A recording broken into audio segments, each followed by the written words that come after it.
everyone. Thank you for joining us again on the Red Pill Diaries. We won't go into the announcement about the show because Carl is on a little time schedule.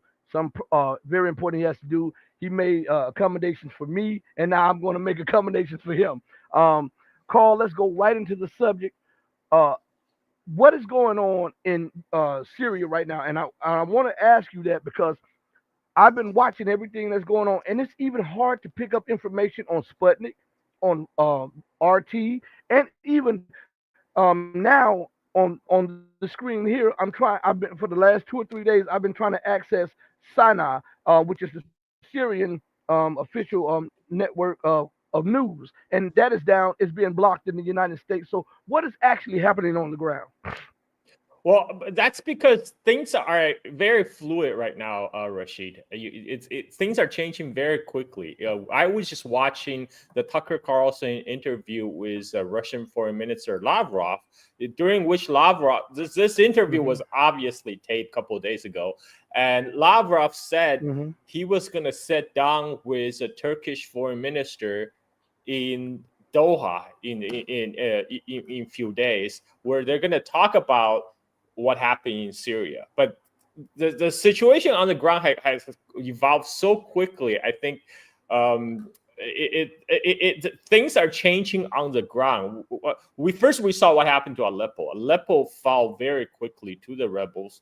The Syrian Arab army pulled back, and then the next thing I was expecting there will be a concerted effort by the Syrian Arab army together with their ally Russia in attempt to take back Aleppo. That's what I was expecting, an offensive.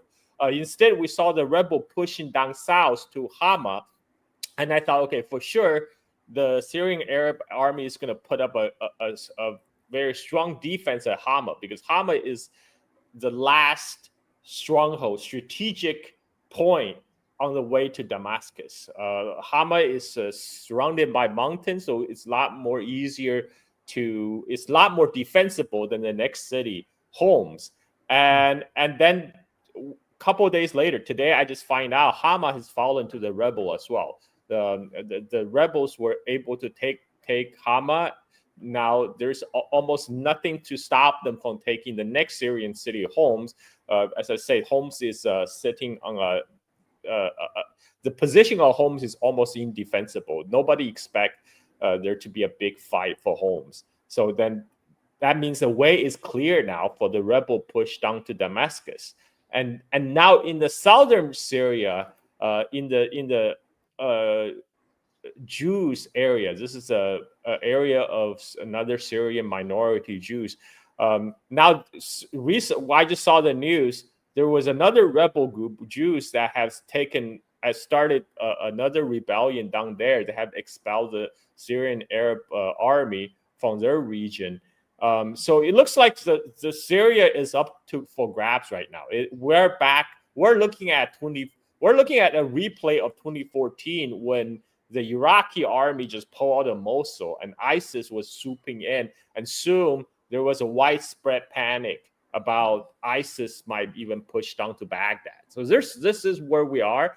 I think this is because the backers of rebels, they seize an opportune moment.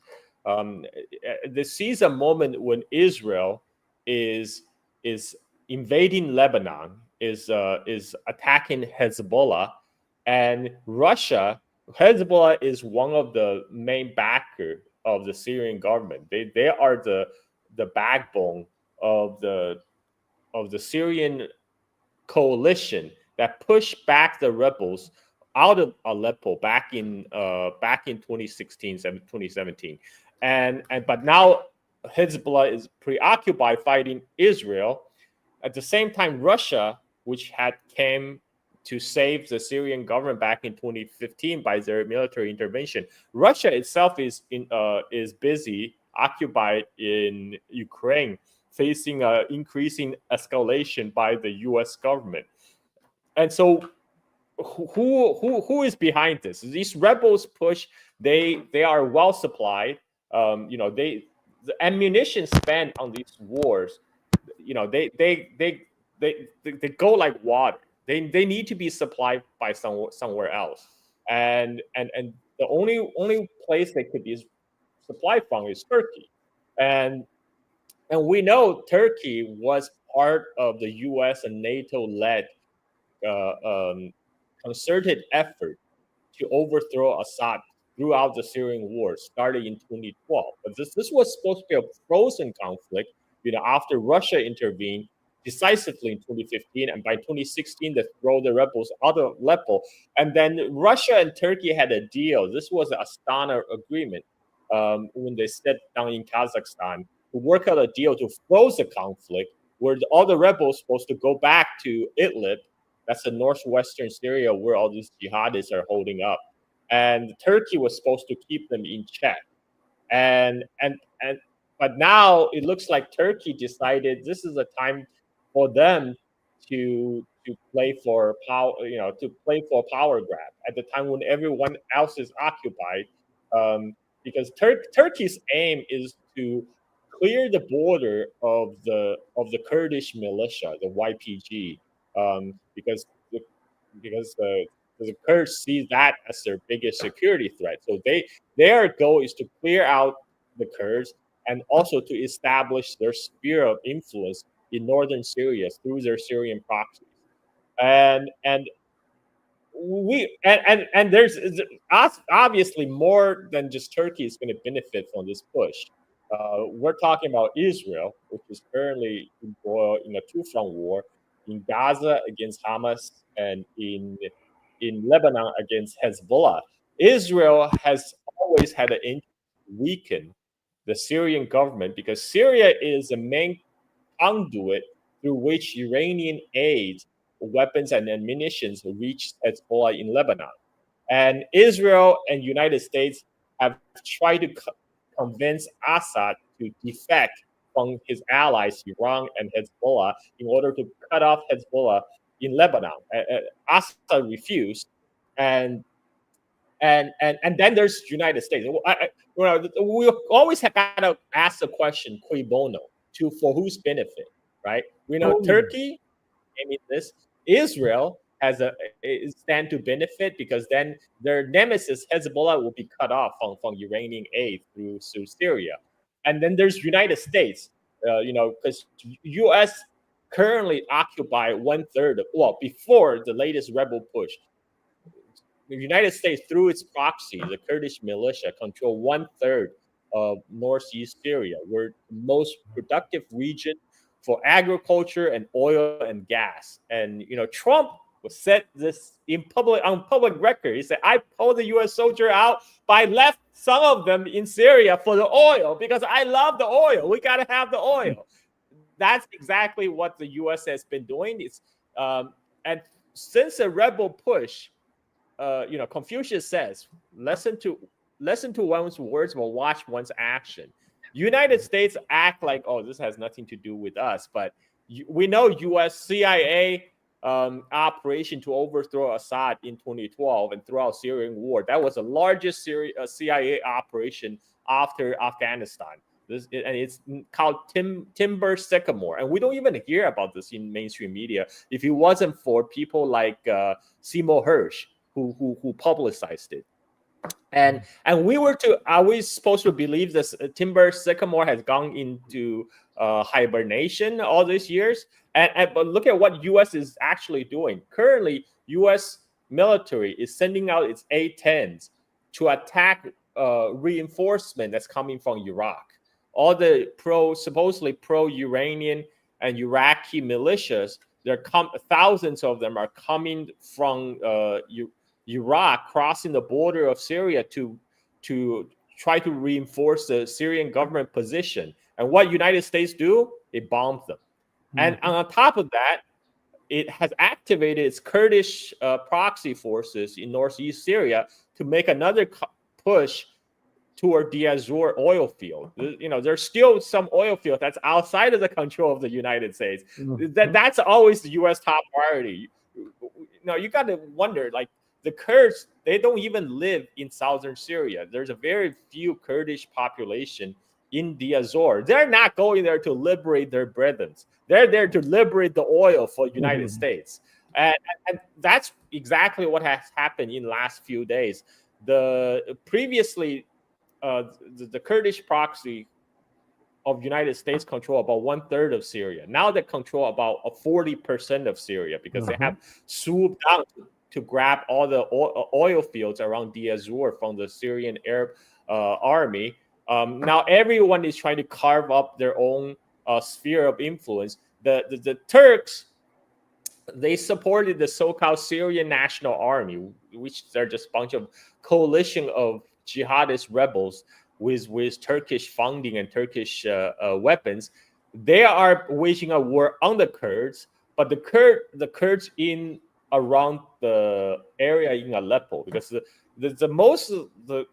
highest concentration of Kurdish population in Syria is actually not the area that's currently controlled by YPG under protection of U.S. west of Euphrates River. The most of the highest concentration of Kurdish population was in Afrin in the northwest Syria. They got pushed out by the Turkish invasion in 2016, and they grouped there's a lot of internally displaced refugees. IDPs have camps around northern Aleppo. Those camps were under attack by the Turkish supported militias, and then what happened is we saw this just happened today. There was an announcement on the YPG side, and the HTS, which is rebranded Al Qaeda in Syria, they have supposedly cut their ties, but we know that's bullshit because their leadership was the leader of Al Qaeda in Syria. Jolani used to be buddy with the ISIS leader, Baghdadi. These two were co-founders of ISIS, and they had a split because not over ideology, but over like who should control power. So Jolani split off from ISIS because he want to control the operation in Syria, and so he was a head of Al Qaeda in Syria until they rebranded themselves publicly on CNN. CNN has unprecedented access to these Al Qaeda elements for some reason. But we know why, because we have the email from our current national security advisor, Jake Sullivan. It's back in 2012. He sent an email to Hillary. We now know, thanks to WikiLeaks, that Jake Sullivan wrote in the email to Hillary, Al Qaeda is on our side in Syria. This is why United States was going after Assange, by the way, because this kind of leak that's making them look bad. So now the rebranded Al Qaeda is now getting whitewashed again in all the mainstream media. There's a Telegraph article recently, a few days ago, that says the former jihadists are embracing diversity. You're like, are you kidding me? Are you kidding me? I mean, like, there's a real attempt to whitewash these folks. So anyway, HTS, they are the rebranded Al Qaeda. They're the real power behind the latest rebel push, but they're a little bit different from the directly Turkish control SNA, the Syrian National Army. Because they have different aims. Because Al Qaeda in Syria, they just want to overthrow Assad, control Syria, whereas the Turkish proxy SNA, their goal is to carry out Turkey's biddings to clear out the Kurds. So now my son just came up, and I don't know who gave him an American flag to wave. He goes to an international school, and there's a school teacher find out, his dad is American citizen. So I guess that's why they give him an American flag to wave around. Okay, thank you. Look, you're dealing with that, but remember, I was dealing with that right before we went live with my children in here. So we both are dealing with the same thing. I want to give a shout out to Speaking the Truth for the super chat. Thank you so much, Carl. I want to get back to something that you said. the collapse of the Syrian front line. A little birdie whispered in my ear and told me that it wasn't the collapse of the Syrian front line, and it wasn't if they couldn't defend against the onslaught of the rebels. It's that they were compromised. The United States had already bribed the generals, and they just melted away inside of what was Al Qaeda branded, and so they are also helping the push against the Syrian government due to promises by the uh, from the United States for power and a position in a new government for the overthrow of the Assad government. Well, I mean that's very possible because one of the problem with Syria is United States, U.S. Let me take care of I got my child uh, for a second. Just I'll be right okay, back. okay. Yeah, and that's real. Carl is dealing with what I was dealing with right before the show started, everybody. So it's funny because my daughter and my children were doing the same. My son, my daughter, all they were doing the same thing. Um, what Rashid? What is the other live stream? Speaking the truth, I'm not sure. I'm not. Could you clarify that? What is the other live stream? YouTube and what? Oh, Rumble and Odyssey. Twitch, Locals, Rumble, and Odyssey. Um, on Locals is the empowerment of truth dot locals.com, and then you can find us on Twitch, Twitter, Rumble, and Odyssey. So call us back, and so he can finish his thoughts. Okay. I am back, and I think that theory of U.S. bribing Syrian generals is quite possible because that's what U.S. have been doing for the past decades, and the U.S. sanction that is designed to weaken Syria, so Syria cannot have reconstruction. After the end of the Syrian conflict back in 2016, a lot of people were expecting the life to go back to normal, that they were able to reconstruct. But U.S. sanction is specifically designed so that cannot happen. That Syria will remain impoverished.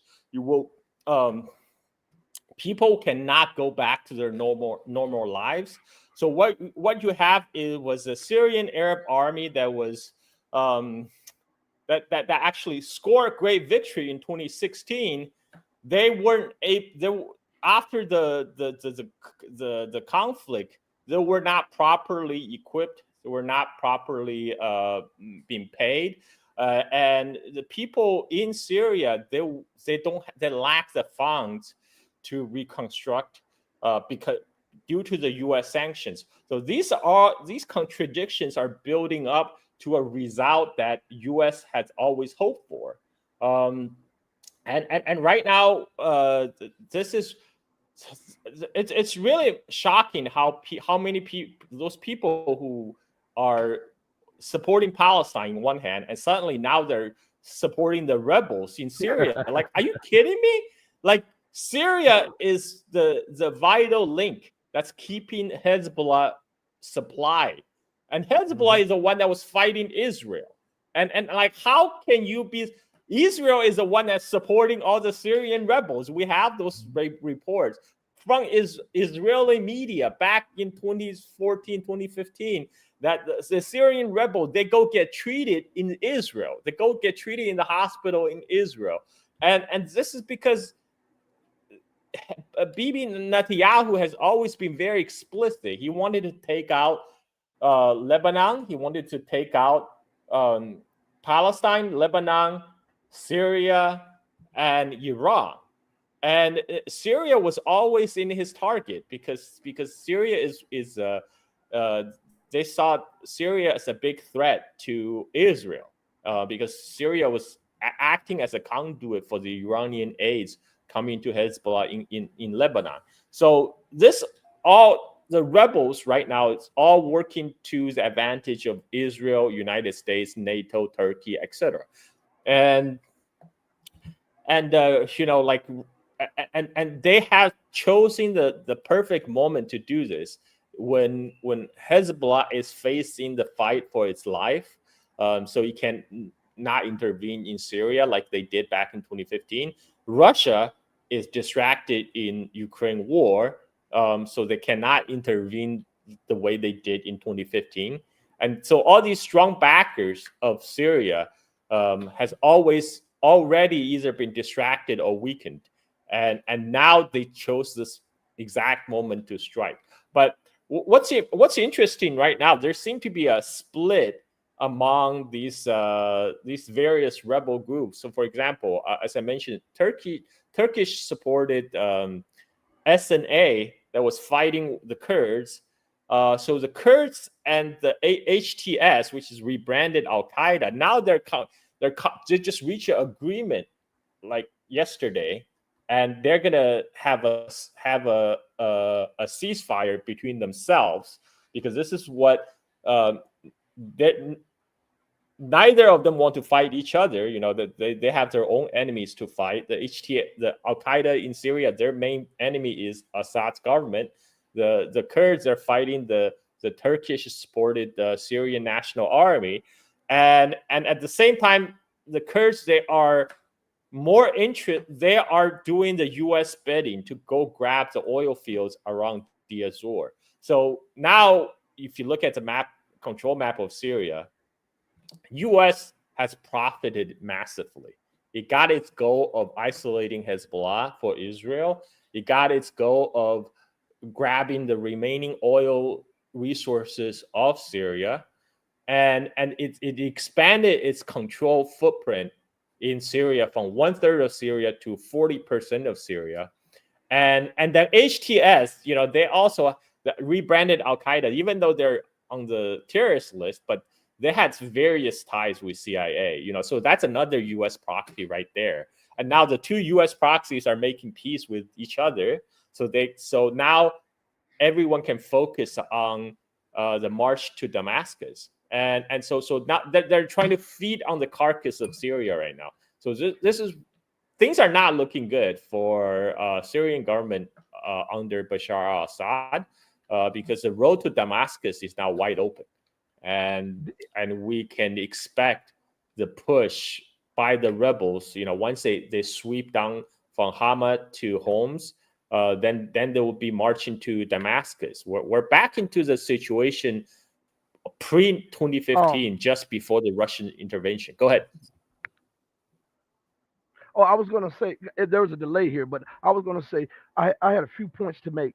To lose Assad is to lose a strategic partner for Russia who has been in their corner for the longest. This is too important, and it would be also a sign of victory for Ukraine, because the Ukrainians, under the auspices of the U.S., helped train and arm with Western weapons those terrorists. So Russia would lose double fold. It would lose its only strategic port in the Mediterranean, both and all of its bases in Syria. Iran would lose its position as a regional hegemon and its ally and a conduit to all of the axis of resistance. So I think this is too important for them not to intervene, because if Syria falls, Lebanon will fall thereafter, and then Israel will be talking about a greater Israel. I'm going to address something in the audience in just a second, but I need to make the point.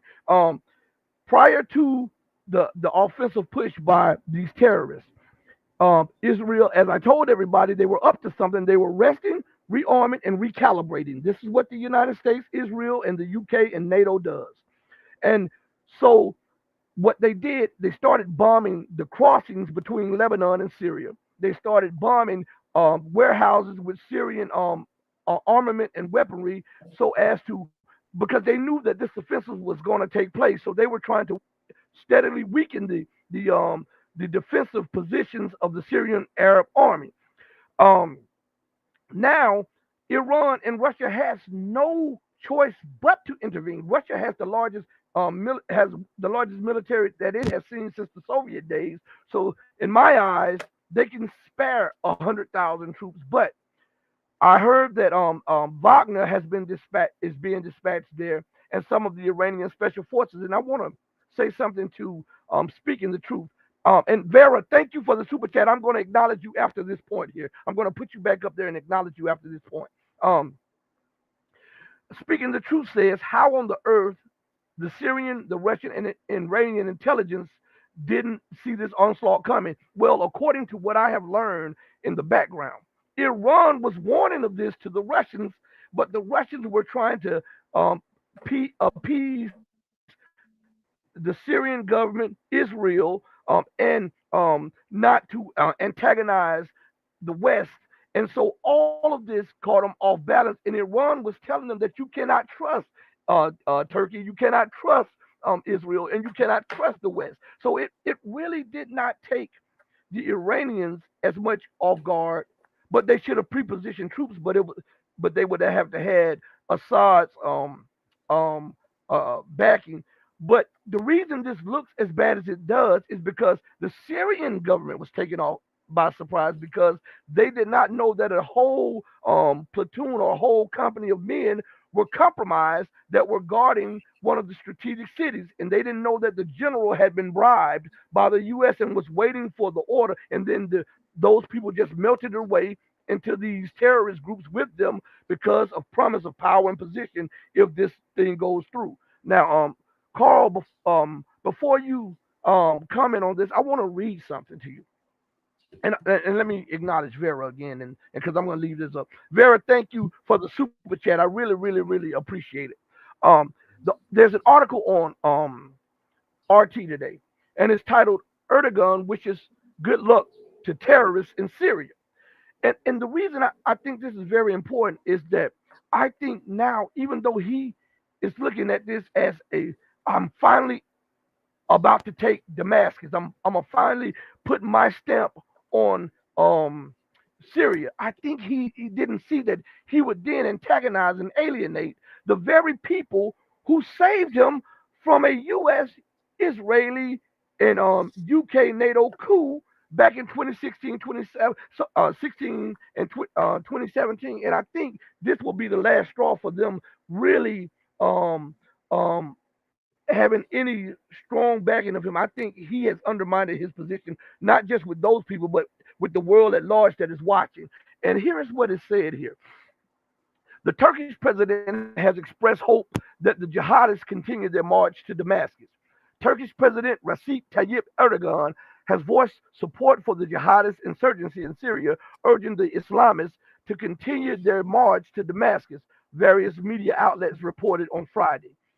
Militant forces in Syria led by the group Hayat Tahrir al-Sham, formerly known as Jabhat al-Nusra, which is Al Qaeda. Um, Last week launched a surprise assault from their base in Idlib, targeting the province of Aleppo. Hayat Tahrir al-Sham, which translates as Organization for the Liberation of the Levant and is commonly known as HTS, is considered a terrorist organization by Syria, Russia, Iran, the U.S., and other countries. But we notice the only people that uphold them as terrorists is Syria, Iran, and Russia. Everybody else that claims that they're terrorists continue to bag them and support them. And it says, despite Turkey's apparent support for HTS, it also officially classes it as a terrorist group. Over the past week, the militants have driven back government forces and captured significant chunks of territory in Aleppo and Idlib. They haven't captured all of it, just a large portion of it. And on Thursday, surrounded the key city of Hama. According to media reports on Friday, thousands of people are fleeing Syria's third largest city of Homs, amid reports that the militants continue to advance. The reason I'm reading this is because it's something very important in about the next paragraph that we all should hear. And let me finish with this. It says Homs is the next city south on the road from Aleppo to Damascus. HTS leader Abu Muhammad al-Jalani has reportedly warned the residents of Homs, your time has come. Addressing key regional issues, Erdogan said Friday that he hopes the jihadists in Syria will continue to move forward without any problems. Idlib, Hama, Homs, and the target, of course, is Damascus. The opposition march continues. This is what Turkish president said. And he says, our wish is that this march in Syria continues without accidents or disasters. Ankara made a call to Damascus to determine the future of Syria together, according to Erdogan, but did not receive a positive response. So to me, this is arrogance, and this is because the Syrian president refused to meet with Erdogan after sponsoring a coup against him. He was so enraged that he is trying to not only demoralize, embarrass, and remove Assad, but he's also trying to break Russia and break Iran also, because to remove Assad and be successful is also to break Russia's power and to break Iran's power. So with that said, Carl, I don't see how this will go forward, because remember, when this started and it was looking bad for the Syrian Arab army, Russia and Iran got involved along with Hezbollah. And I'm pretty sure that the strategic thinkers in Tehran, the strategic thinkers in Moscow know that this cannot be allowed to happen. So I believe that just like when it happened, when it was happening back then, they will be forced to intervene, or they will be embarrassed with egg on their face, and they will lose a lot of strategic clout and position. It's true, but the Syrian Arab army have to hold. They will Yeah. have to hold Damascus. That's probably going to shape to be the next big battle, if there's going to be a big battle. Right now, the Erdogan is always an opportunist. He first tried to weaponize the Syrian refugee issue by taking them into Turkey, and then he threatened Europe that he's going to unleash millions of refugees to Europe unless Europe pay him $8 billion. And then he was hoping by accepting these Syrian refugees to Turkey that will help him with the votes. But this has backfired on him, because now there's an anti-migrant sentiment that's very high in Turkey. And so he wants to be able to send those Syrian refugees from Turkey back to Syria. But, of course, people don't want to go back to Syria because there's nothing going back to, because it has been destroyed, and U.S. sanctions preventing people from rebuilding their lives. And this is why Erdogan wanted to talk with Assad. And in fact, Russia had even tried to pressure Assad to meet with Erdogan, because Russia is trying to use Turkey as a wedge against NATO, because Turkey is a NATO member, and they do occupy a very strategically important position, being Turkey control the access to the Black Sea. So right now, if Turkey has abided by largely by agreement not to allow large militarized a naval fleet to sail through to the Black Sea, but that could change. So Russia want Turkey to remain on their side. This is why they try to convince Assad to meet Erdogan to talk with him. But for obvious reasons, Assad cannot trust Erdogan, the man who spent millions, if not billions of dollars, try to overthrow him in a coup, in a war. And when Assad refused, Erdogan decided to activate his proxy forces in Syria. But I think this time Erdogan may have outplayed himself, because they brought in NATO into this. Turkey brought NATO. This is a joint Turkey, NATO, U.S. operation. Because otherwise you can't explain the presence of Ukrainian drone operators training the rebels how to use drones. This is a NATO operation. And but Turkey has specific aims. One aim is putting its own proxy in Syria. Two is to get rid of the Kurdish militias on its borders.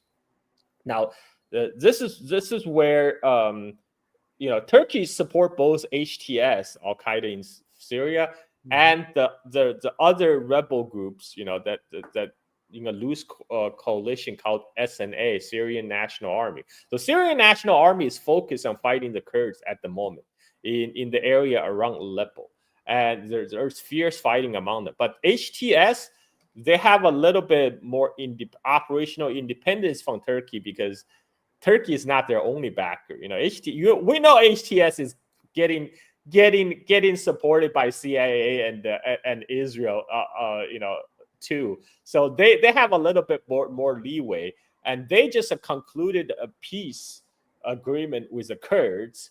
So because they are want to focus on their march toward Damascus. Now, certainly, Turkey's strategic objective of removing Kurds from their border, it doesn't look like it's coming to fruition when the Kurds is also supported by the U.S. U.S. needs to use the Kurds militia to expand their own footprint in Syria, like what they did to grab the oil well around the Azur. So now Turkey is going to get left out, certainly, because the HTS and the Kurds have reached peace agreement, and the Kurds under U.S. is expanding their control. The HTS is pushing toward Damascus, and Erdogan is going to come to regret this. But Russia need to make their displeasure known to the Turkey. I mean, they made a strong statement about Turkey is essentially violating Astana agreement, and Lavrov was supposed to talk with them over in Doha. I wonder what that talk will consist of at this point. But situation on the ground is that Syrian army right now is pulling back toward Latakia. That's a province on the Mediterranean coast. That's where the Russian naval base is located. So they're going to defend Latakia. This is also the area with a majority Alawites. Bashar al-Assad himself is Alawite, and this is why what motivated a lot of the jihadists to overthrow Assad, because they can't stand those existence of those minorities. So I expect Latakia, the area around Russian base, will be strongly defended. But the question is, what's going to happen to Damascus? We saw Iraq. Iraq parliament was authorizing Iraqi militias to go across the border to reinforce the Syrian Arab army positions, but they just sent thousands of volunteers, and they're being bombed by United States. But thousands is not enough at this point. They need tens of thousands of troops to turn back the tide. We're gonna have to see Iranian commitment to deepen. I mean, like they really need to put more resources into this. I know Iran is trying to avoid a larger conflict with United States but I don't think they have a choice at this matter. U.S. is bringing the conflict to their doorstep. So if those jihadists were allowed to take over Syria, Iraq would be next, and then Iran. So this has always been the plan of Netanyahu. If for its own self-interest, Iran needs to double its effort, its commitment to safeguard Syria, and same as in Russia. Russia they need they right now the top priorities for Iran and Russia come together with Assad's government to devise a strategy to defend Damascus and then possibly push the rebels back. And we'll have to see how that will. I mean, things are so dynamic and fluid on the ground. We will see how things shape up. I say by the end of the weekend. That's what I expect. I think you're right. I think the gravity of the fallout of this is too great. If Damascus falls, America, Israel, NATO, and all of these terrorist organizations, including Erdogan, could declare victory, and this would weaken Russia. See, one of the people don't understand this. One of the main things that Assad did was reject an offer by the United States to expel a Russian naval base out there, and they would leave them alone, and they said that they would help the economy and run pipelines up through Syria, through Turkey, and Assad refused to. because he was loyal. And the United States has never forgiven him because America's plan, and one of the papers written by the so-called New American Century, they were talking about expelling Russia from the Mediterranean so that they could hem Russia into the Black Sea, preventing it from becoming reemerging as a global power, because that is one of its only warm water ports. And so they wanted to hem Russia into the Black Sea. And think about if they take Damascus and they take Syria and Russia's pushed back there, Russia would be surrounded by NATO applicants and NATO nations in the Black Sea, and they would have to be on their P's and Q's because they would need Turkey again to allow them in and out the Dardanelles Straits and all of that stuff. This is too much for Russia to allow to collapse. And it's also too much for Iran due to the fact that I know Iran is tiptoeing and really doesn't want a head-on confrontation with the United States.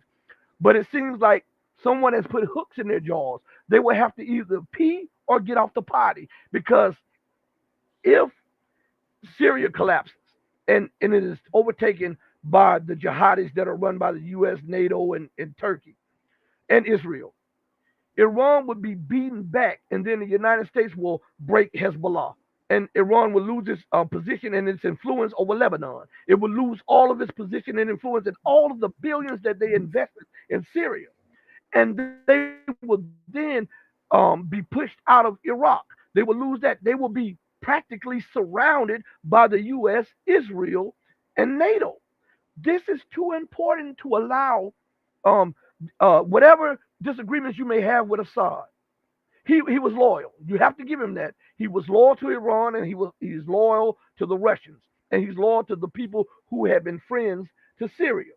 They need to get off of talking about negotiation and put some hurt on the back of the people who continue to push forward, and force them to demand negotiation, force them to look up to the Astana agreements. And I think this is one of the main problems with Russia. And I'm going to be frank about this, okay? I have two clips that I want to play. They're short, Carl, and I know that these are like 1 minute clips. I want to play them back to back, even though they pertain to Ukraine, but they have all the meaning for what we're talking about right now. And I'm going to play them back to back because I want to bring something to the forefront of people's minds about Russia. And I think the Russians would not take this to heart as me lambasting them. It's me pointing out something that I believe that they should wake up to. Okay, and here are the two clips back to back.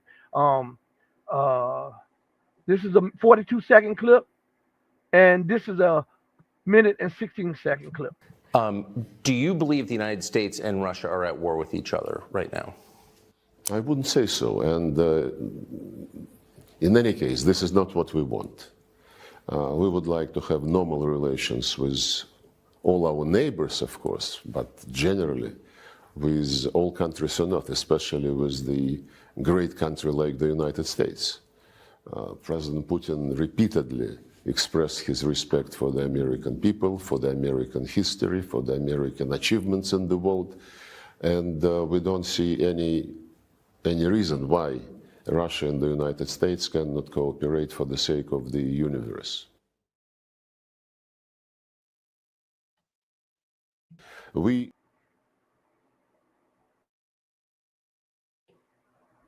Are they going to allow it to play?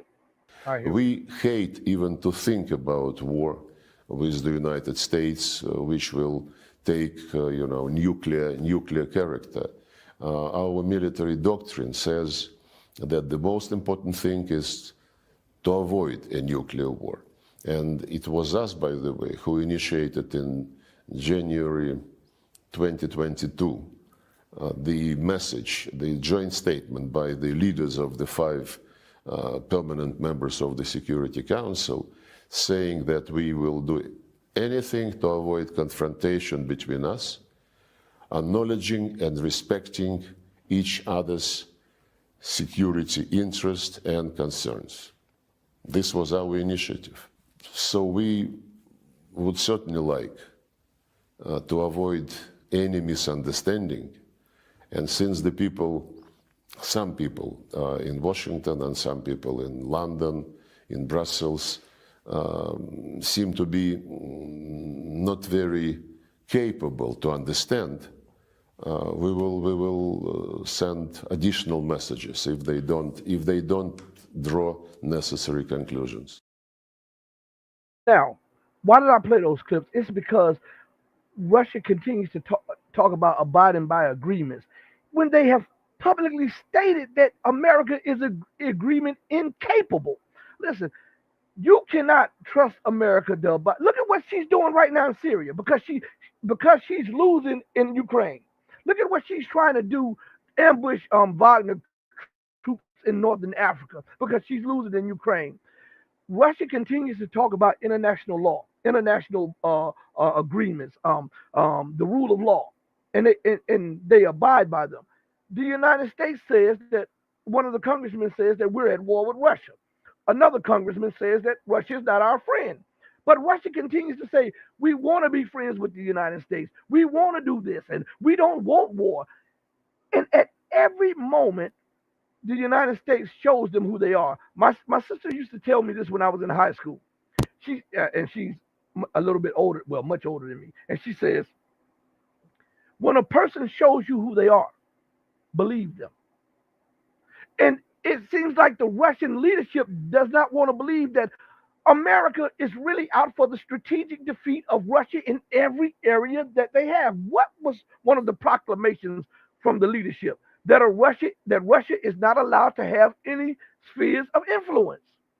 So what are they doing? In every sphere of influence, they are encroaching upon and trying to turn the table. They're doing it in Armenia. They're doing it in the former post-Soviet states. They're doing it in Ukraine. They're trying to do it in Georgia. They've done it in Libya. They've done it in Iraq. They're now doing it in Syria. When will they wake up and recognize, hey, force must be met with force? That is the only way that they can, and I'm not advocating war, I'm saying, and it doesn't have to be a straight-on military confrontation, but what America does before she engages the bigger power, she weakens the periphery, meaning that she weakens the allies of that power and causes trouble and lights fire around that area. Russia has to do the same, return the favor. What do you say, Carl? Well, see, this is the thing.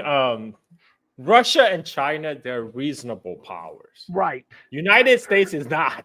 The problem is we are ruled by crazies. And how do you deal with these crazy people in power?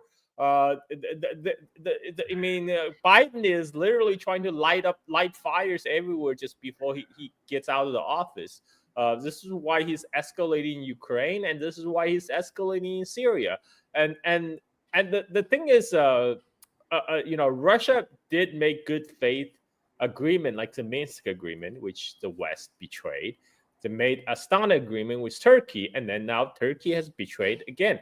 But what they were doing was they're doing a reasonable proposal. Back in 2016, when the Russian-supported Syrian Arab Army was winning against the jihadists. This was around the same time when United States supported a coup in Turkey against Erdogan. Russia saved Erdogan's ass, so they thought they could use that opportunity to wedge Turkey against NATO.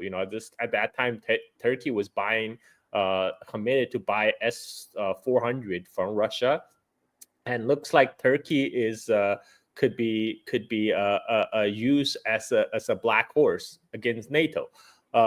But the problem is Erdogan is an opportunist. He's always opportunist. He during Ukraine war, Turkey supplied drones to Ukraine. They supplied Turkish-made drones to Ukraine, and now Turkey again is fully in bed with NATO to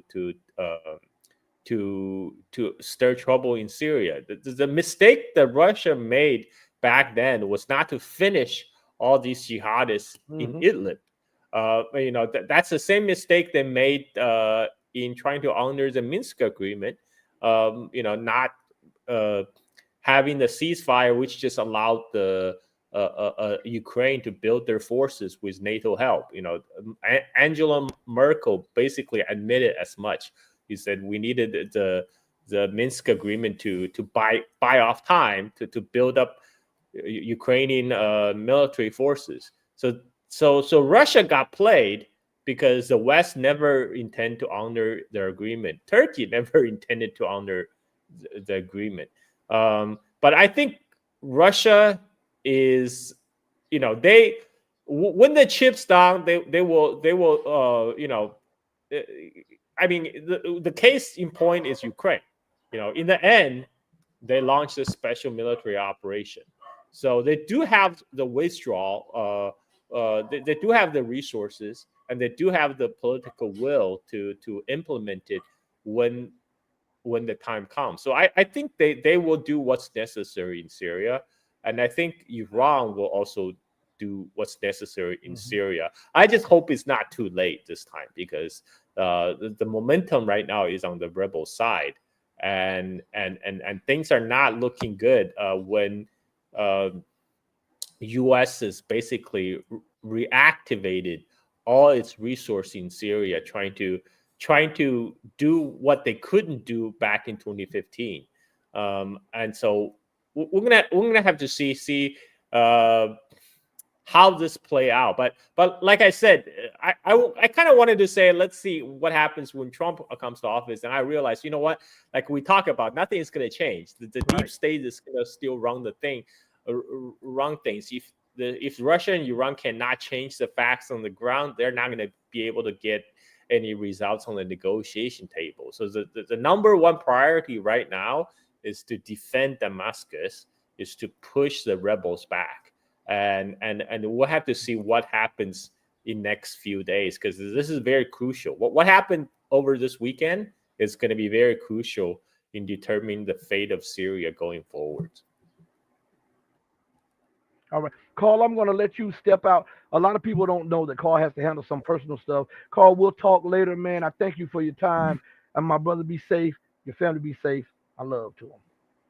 Thank you. And shout out to Rashid's we got to talk family. about a few things, all right? Shout out to Rashid's family. Shout out to Rashid's mom, Barbara, Rashid's daughter, Clea. Thank you guys for your support. Okay, peace. I'm out. Everybody listen. We're going to keep talking about this because I hear a lot of people saying that Assad is not strong. Well, that's not the case. How strong can you be if your generals are being bribed? See, what most people don't understand is Assad was never meant to be the leader of Syria. And I'm not defending him, because I think he made a lot of bad mistakes. But when you're learning on the job, you will make mistakes. His older brother was supposed to lead Syria. But when it came time for his older brother to leave, quote unquote, and we know this for sure, that a mysterious car accident killed him. And so Assad was supposed to be pro-Western because he went to school. He's an eye doctor by trade. He went to school in London, in England. But when he came, he had more love for his people, and he stood up for his people. A lot of people don't know that. A lot of people don't know that. So I want to put that out there first. Now, Assad is also not willing to meet with Erdogan, not just because of the massive killing that is taking place under the name of so-called opposition forces that are led by NATO. But if you recall, Carl said something very important. He said that when NATO attempted a coup against Erdogan, Russia intervened. But here's the thing. Russia didn't intervene by itself. Most people don't understand that. This was a coordinated effort by the very three nations, Syria, Iran, and Russia. And Assad gave Russia the go-ahead to bring Erdogan, not just Erdogan, but his staff and his entire family from Turkey over into the Russian base in Syria. And they were being protected by Syrian forces, Russian forces, and Iranian forces. That's why he has a claw in his body right now against Erdogan, because the man saved Erdogan and his entire staff and family.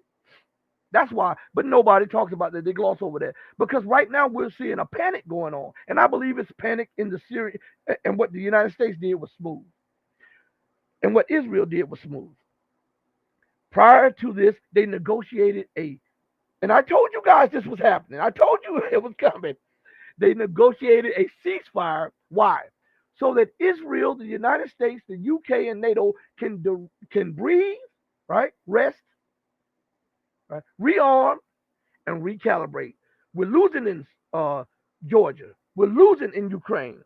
We're losing in Asia. We're losing against Iran. So how do we exact revenge? What is the weakest link on the table? We have sleeper cells all across Syria. Let's start bombing all of the routes that they would take, that the resistance would take to intervene to help Syria. So it would take more time. So they started bombing the crossings, started bombing Syrian positions on the ground in Syria. The United States talks about territorial integrity of Ukraine and did not have one whisper or whimper about US, UK, the so-called coalition and Israeli forces bombing Syria daily. But see, here we go back to Russia. Russia, you have a defense clause that dates back to Soviet times. With Syria, Iran, you have a defense clause that dates back to Soviet times, or dates back to Iranian the revolution, right? Just invoke the defense clause. Shut down the airspace and tell the United States and tell everybody there will be no more aerial flights by any warplanes or civilian warplanes that are not authorized by the Syrian government. And announce this in a international arena like the UN. It says, the legitimate president of the Syrian Arab Republic has invoked the so-called Russian Strategic Alliance defense clause in our friendship agreement or whatever. And so from this point on, they have transferred all rights to the Russian air defense team to ban all flights over Syria. All the bombing would stop. What would happen to the rebels without air defense? What would happen to the rebels without air coverage from Israel? And then warn Israel outright that if you bomb Syria while we have command of the skies, that will be looked at as bombing Russian territory. See, you got to stop playing these little sissy games. I think the political scene is so full of this gender bending mind that they don't deal with things as men and women would deal with them. Tell the people what the consequences will be so that they understand the consequences. Say, now, if you bomb Syria while they're under our protection, we will in kind bomb you. Whatever you bomb, we will return the favor. That'll cut out the sneak missile strikes all in Syria. And tell them, if you bomb, we're going to eliminate all of your naval facilities, all of your air bases in Israel. Israel is only it's occupied Palestine. It's only the size, a little bit smaller than the state of New Jersey. Syria is the size of the U.S. state of Washington. So who has more to lose? Then tell the United States, we have been given authority by the Syrian government and make it known to everybody, to protect their land, you have to pull your troops out. This is no negotiation. No negotiations whatsoever. None. None. Since you are talking about international law, then be an upholder of it. If not, then we may have to bump heads on the battlefield. And remember, you have no air cover. So I would advise you to remove your troops, extricate your troops from those illegally occupied bases that you have, and see how quick the front collapses. And then talk with Iran and say, Iran, deploy some of your air defense systems here. And this is what we'll do to kill all the influx of jihadis. Iranian soldiers will be deployed on the Syrian side of the Syrian-Turkish border. Now, if you come past that, then now you're at war with Iran. And so you have to fight Iran on a two-front battle in Syria and on the Turkish-Iranian border. Put pressure. Why do you always allow the West to put pressure on you? Put it back on them. This is strategic. These people, it seems, common sense. They don't use common sense. This would have snuffed out, if I this from the jump, this would have snuffed out the advancement of the jihadists in 2014, 2011. This would have snuffed them out because Turkey would not have hit Iranian troops. And now seeing how advanced Iran is, did you see Iran put a new multiple satellites into orbit on an advanced rocket that has the Pentagon worried now that Iran could change that into a intercontinental ballistic missile? This was yesterday or today. Did you see that? Huh? They would not have wanted to go straight up with Iran, especially now that Iran has proven that it is its own air defense systems are very capable, along with the Russian air defense systems. And I want everybody who's listening to disregard that foolishness that they're putting in the news, that Israel destroyed all of Iran's air defense systems. This is foolishness. If they did, why did they stop? Huh? Since Iran is a threat to Israel, why destroy the air defense system and stop? Why not just go all out and just destroy every strategic area of Iran? The missile making facilities, the air bases, the air defense bases. Why would you just leave it to a radar or something? Huh? It doesn't make sense. So I'm telling you, listen, I want to go to something that I want to go back to something, okay? To two of the clips that I played, I want to go back because now I'm allowed to address it a little bit more. And then we'll play one more clip, and I won't hold you long, okay? Not today. I know it's Friday, and I know you got things to do. So listen to what we're going to hear that first clip over again, all right? Because I want to address something in that clip. Do you believe the United States and Russia are at war with each other right now? Are they going to allow it? I wouldn't say so. And in any case, this is not what we want. We would like to have normal relations with all our neighbors, of course, but generally with all countries on earth, especially with the great country like the United States.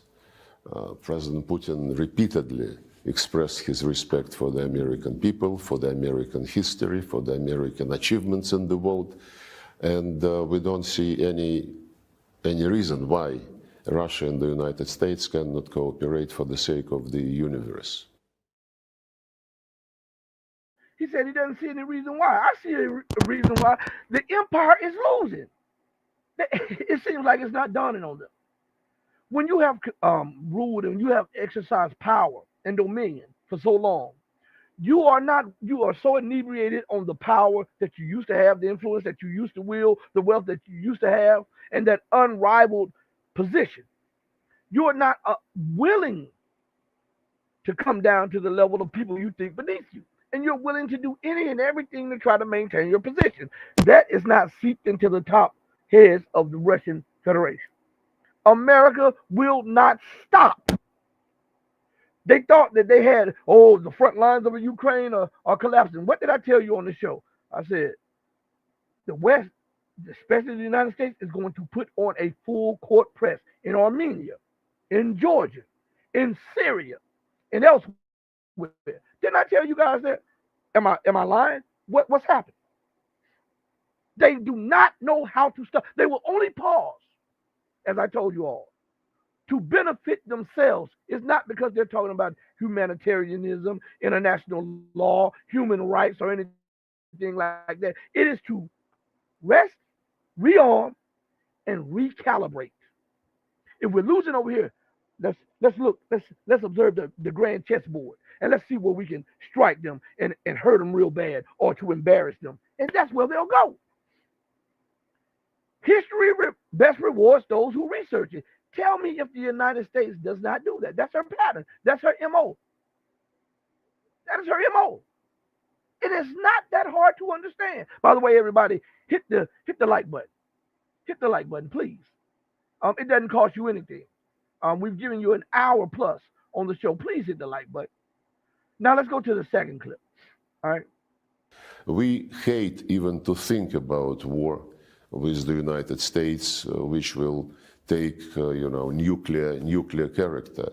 Our military doctrine says that the most important thing is to avoid a nuclear war.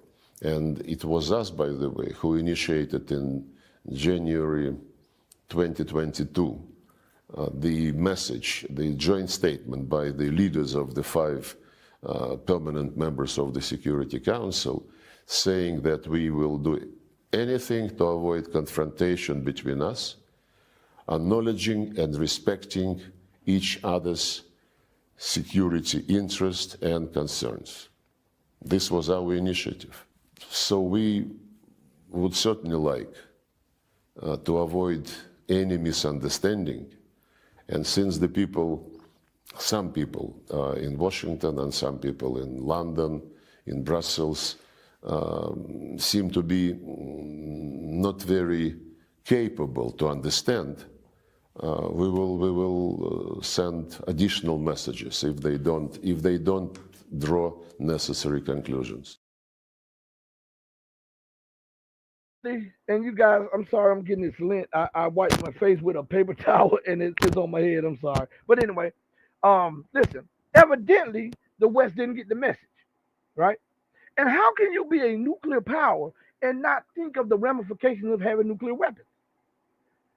In all military doctrine, you are supposed to try to formulate every scenario where nuclear weapons are not employed and are employed. You know that America has, especially when her economy is collapsing, especially when her industry is faltering, especially when her manufacturing has gone kaput, and nations are stampeding out of the dollar. You think that she will remain rational when she's shown you that she has irrational tendencies? So what use are you as a leader if you don't take that into consideration? When a person is irrational and they have become drunk and they have lost and they see that they're losing everything. You see what happened to people when they've lived a high life, and sometimes they'll go in there irrationally thinking, and they don't ask the wife, they don't ask the children, they just go in there and kill the wife, the children, and themselves. But in their mind, they're saving their children from embarrassment. In their mind, they're saving their wives from disappointment and embarrassment while snuffing out their life, because it's irrational thinking. And when you are irrational, you make irrational judgments.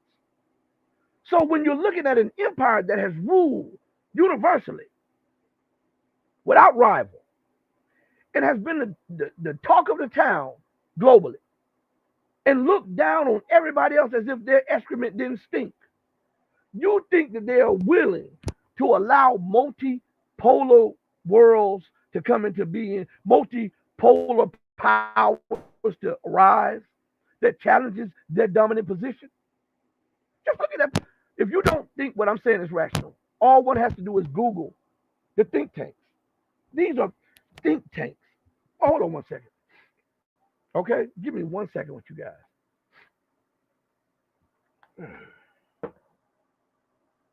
Give me 1 second. All right. Give me 1 second with you guys, okay? All right. Okay. According to the dictionary, listen to this. The word, the statement think tank is a noun. It means a body of experts now, providing advice and ideas on specific political or economic problems. So you have all of these think tanks, right, that provide advice and ideas on how to maintain America's economic, political, and military dominance. Right? And do you think that they will willingly give up that? Hold on 1 second.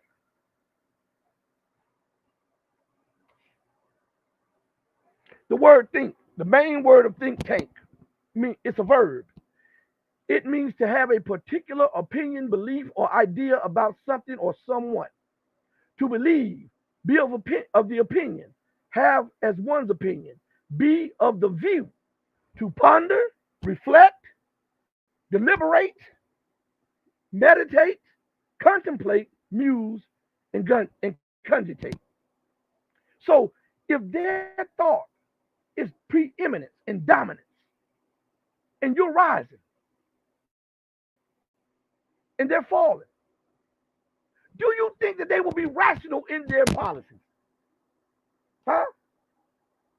And if they're not rational in their policies, then you must, as the leader of your nation, you must prepare every scenario where they are not rational, which means the nuclear scenario. Even though that may be something that you don't want to think about, as a leader, you have to include that in your national strategy.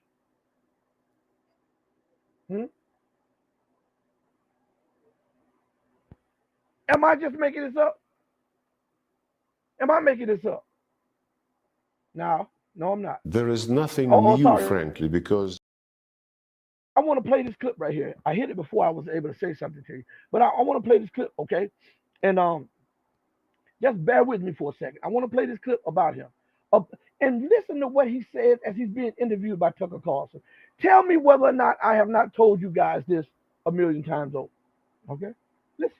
There is nothing new, frankly, because the U.S. Historically, in foreign policy, was motivated by making some trouble and then to see if they can fish in the muddy water. Iraqi aggression, Libyan adventure, ruining the state, basically, fleeing from Afghanistan, now trying to get back through the back door, using the United Nations, to organize some event where the U.S. can be present, in spite of the fact that they left Afghanistan in very bad shape and arrested money, don't want to give it back. I think this is, if you analyze the American foreign policy steps, adventures, most of them is the right word. That's the pattern. They create some trouble and then they see how to use it.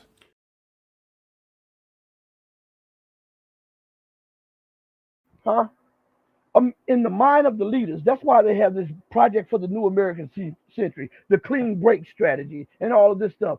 They have, and people, when I say this stuff, people act like that I'm on the fringes for saying it. I didn't write it. They wrote it about how they are dead set against any power emerging to not just be a near peer or peer power. They don't even want them to be on the level that is like, here's America up here. They don't even want them to be here. They just want people to be lackeys. This is in their doctrine, to not allow any nation or combination of nations to be near peer powers or rivals. Huh? How do you do that? By lighting fires everywhere and causing chaos. What is their motto? Out of chaos comes what?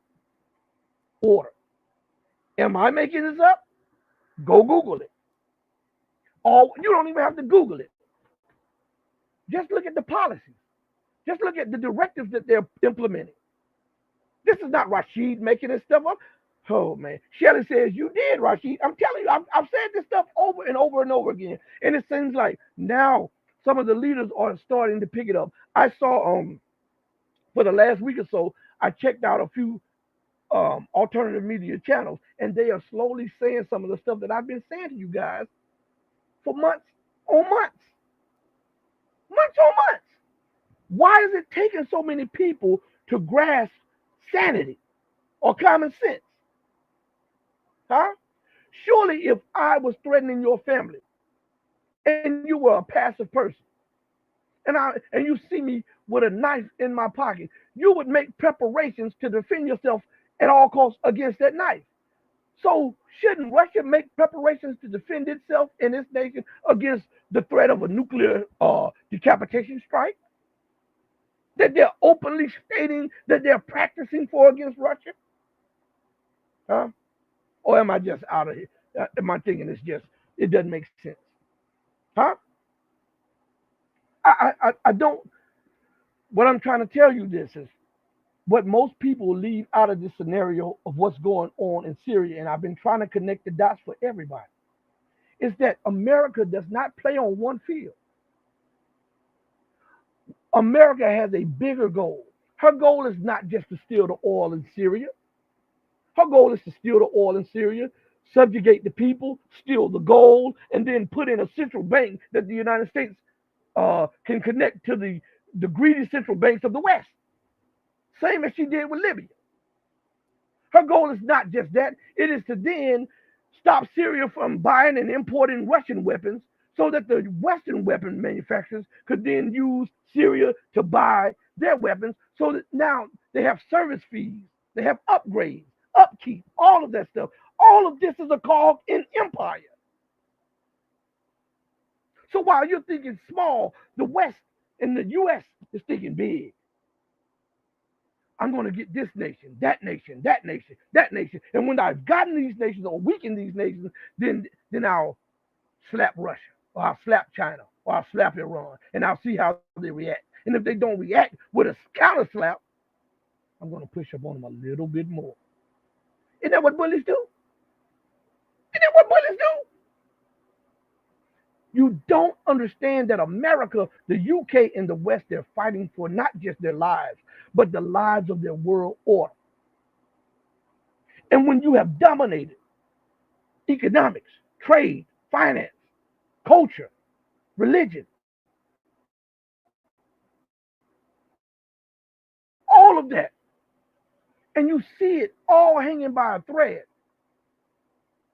and then this thread collapses or breaks, then you lose everything that you've invested centuries in. You're not willing to go for that because you have too much invested in that. And that's why I said Russia and Iran has too much invested in Syria to allow it to go the way of Libya.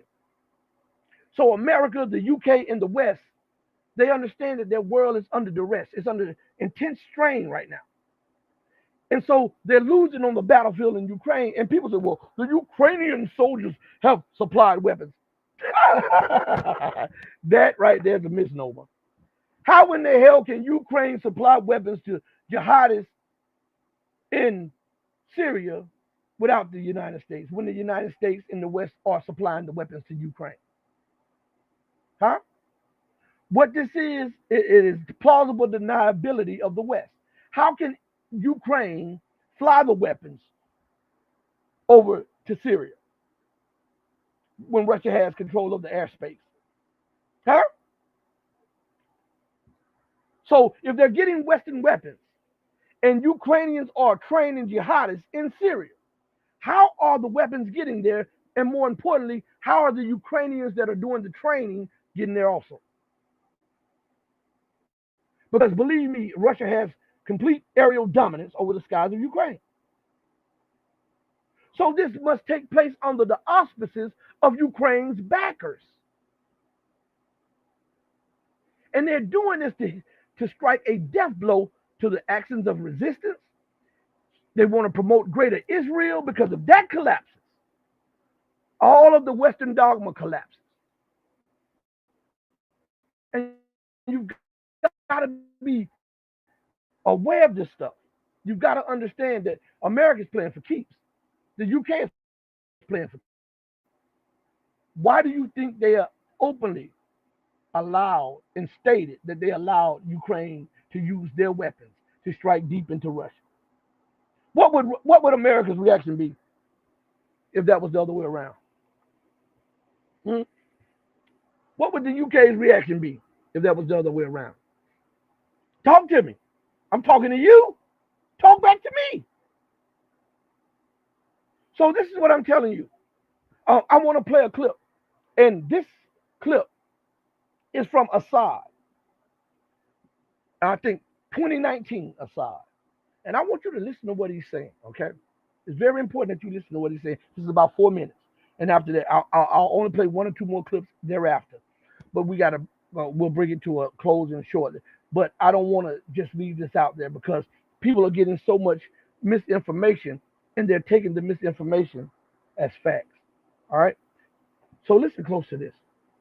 This fact started with the fact that the American officials, before anyone else, said verbally with the tongue, like John Kerry, like Hillary Clinton and many others, when they talked about their role in supporting Al-Qaeda in Afghanistan in order to be a tool against the Soviet Union that time. They said this is their modus operandi. It's not something we invented.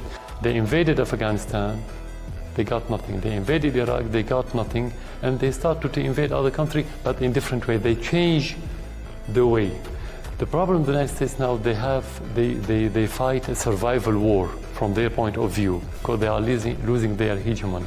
So they wanted to fight the Russian, the Iranian, the Syrian, whoever said no.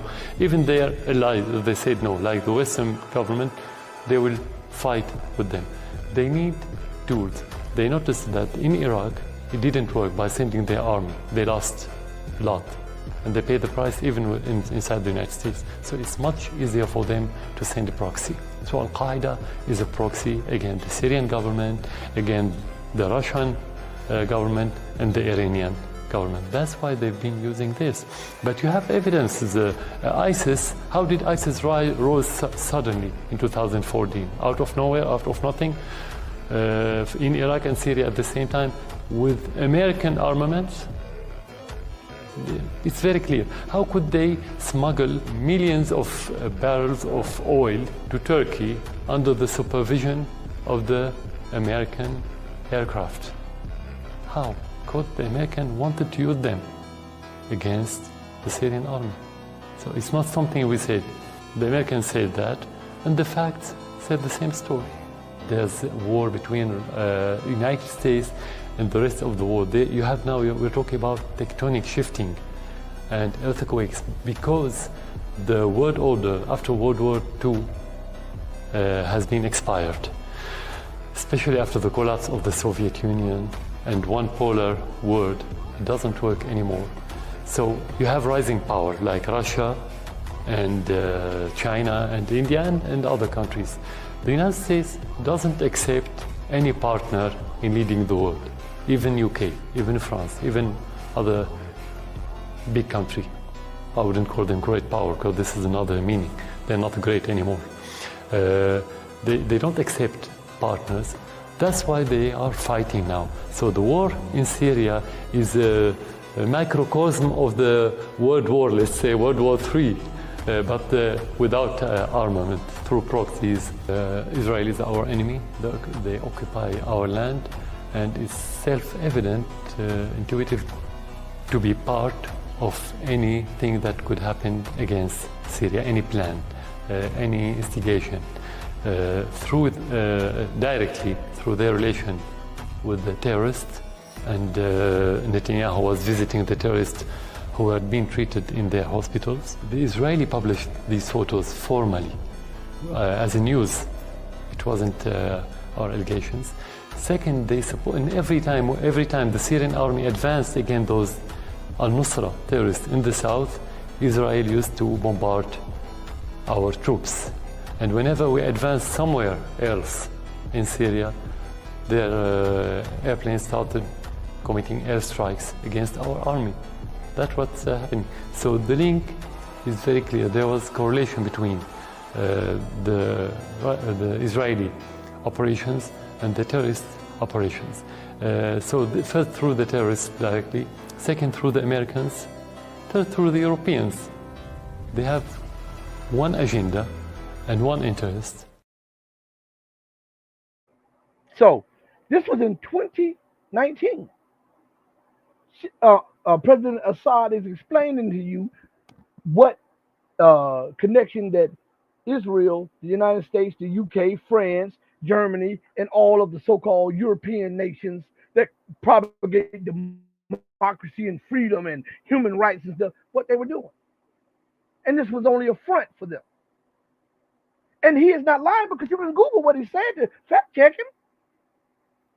So let me see something. I want to play something for you. This is from Muhammad Ibrahim. In English, it's Moses Abraham. Okay, he was the spokesman for the legitimate Jamahiriya government led by the great Muammar Gaddafi. All right, and I want you to listen to what he has to say about the designs of the West and what they truly are about. Okay. because you're not getting it anywhere else. So we're gonna give it to you right here. Hit the like button, please. Hit the like button. It don't cost you a thing. And I want to thank Vera, and I want to thank I know it was somebody else that gave the super chat. Please forgive me. I might have to go back up and say your name again, but I want to thank each and every one of you. Peace. I know it was peace something.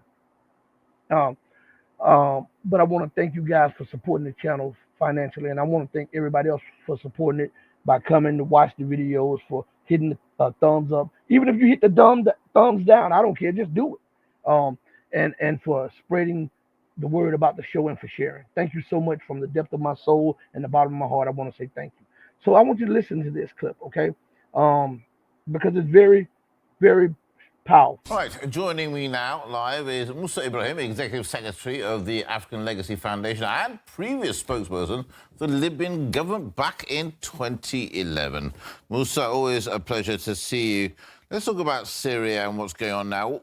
What do you see as a potential goal of these militant offensive in Aleppo? I don't think, dear Murad, they have any goals of their own. They have been for many years pawns of American neo-colonialism in the Middle East. They are just the foot soldiers of the plans of Americans for the Middle East.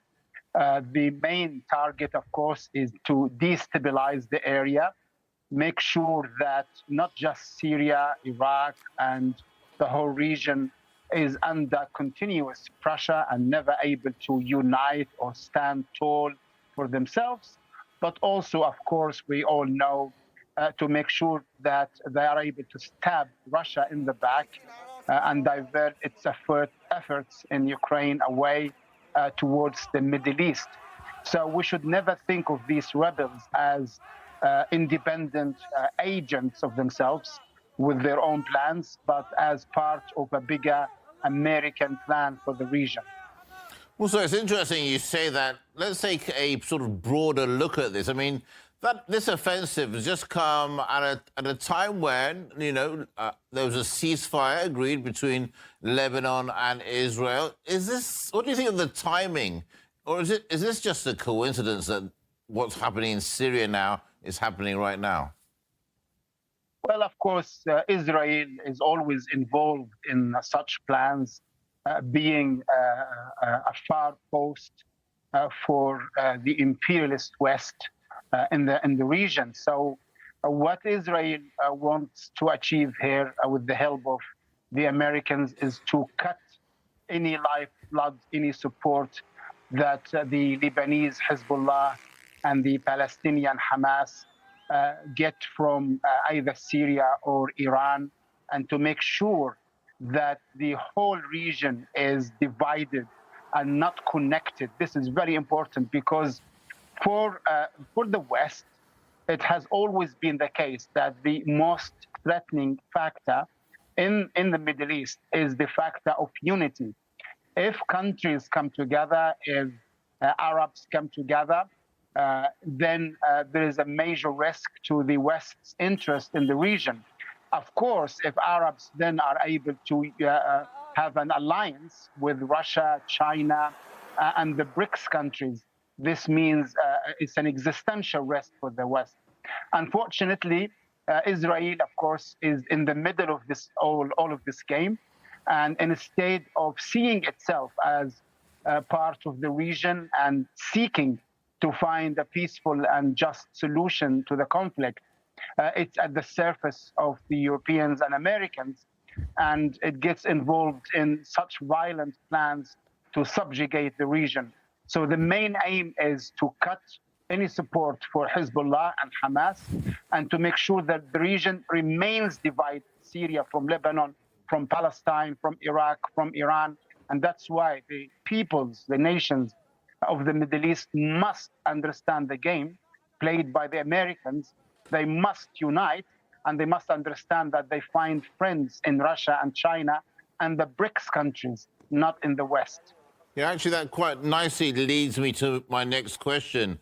I mean, as someone who saw his country, Libya, experience a violent change of power, What can you say about the dangers for Syria at this point? Well, we saw all of the consequences of NATO's intervention in Libya in 2011. Libya became and remains a divided country with two governments, two parliaments, two armies, and hundreds, literally the UN states, hundreds of armed militias that are outside the law. Libyan oil is robbed by Western companies. The Libyan central bank is outside the control of the Libyan people. Libya, which was the richest country in Africa per capita for decades now, is one of the poorest, most unstable countries. ISIS and Qaeda affiliated groups controlled parts of Libya for years and years, and they still come back every now and again with such power. So such fate awaits Syria and awaits any country in which NATO or affiliates of NATO, like these Syrian rebels, intervene. So I would like to warn not just the Syrian government, who is, of course, aware of all this, but I would like to warn the Syrian people not to fall again for the false propaganda of the West and of those rebels claiming that they call for democracy and human rights, while the main aim is actually dividing Syria, weakening it, robbing its wealth, and making sure it never unites with Lebanon, Iraq, Iran, or even Egypt in the future, and become a threat to the Western interests, colonial interests in the region. Yeah, very interesting indeed. Always a pleasure talking to you. Musa Ibrahim, Executive Secretary.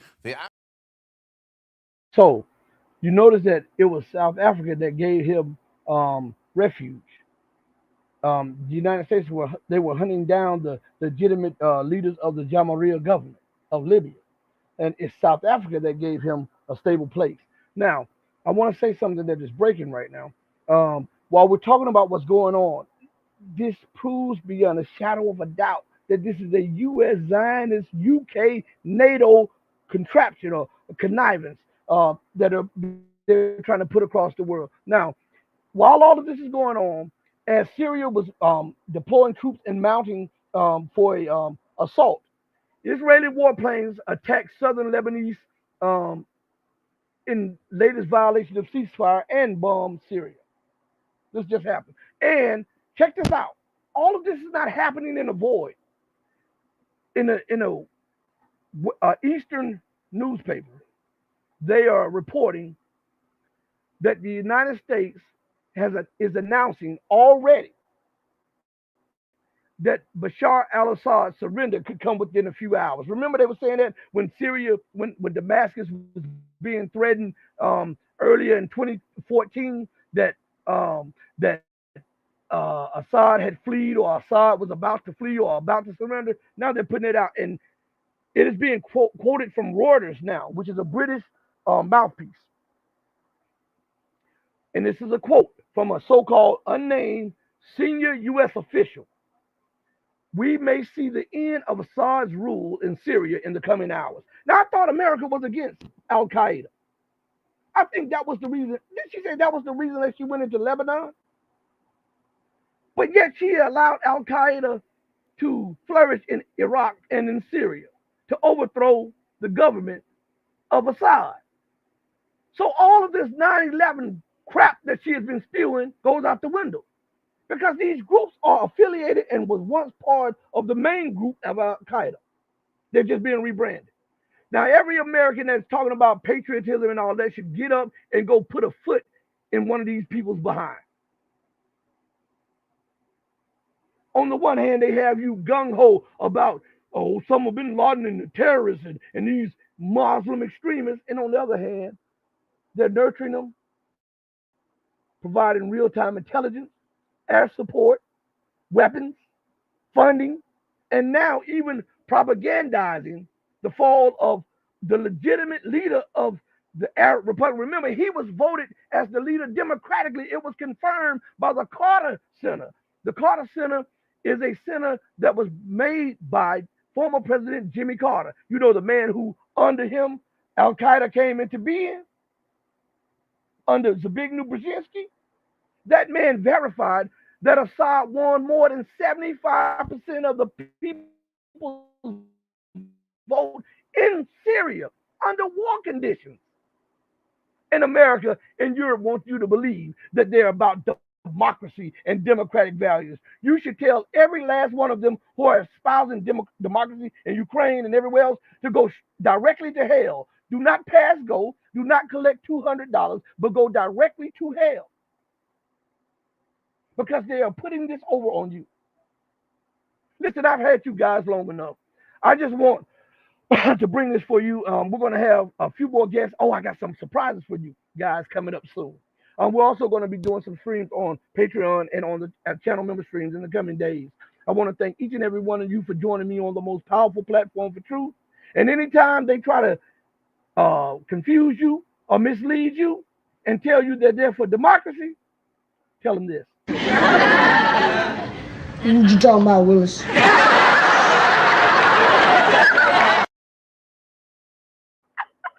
On that note, I remember to do good by others, not because there's some reward in it or because someone is watching, but do good by others because it's the right thing to do. And even when no one else is watching, God Almighty sits high, but he looks low and he's watching. I go out with love in my heart for each and every one of you who loves truth, but know that the love that I have for you will always pale in comparison to the love that God has for you. Until we next speak again, stay strong, stay true, but above all things, stay righteous. Hey, mama, your baby boy loves you more than life. Deuces, everybody. Thank you for joining me. We're out of this thing. Peace.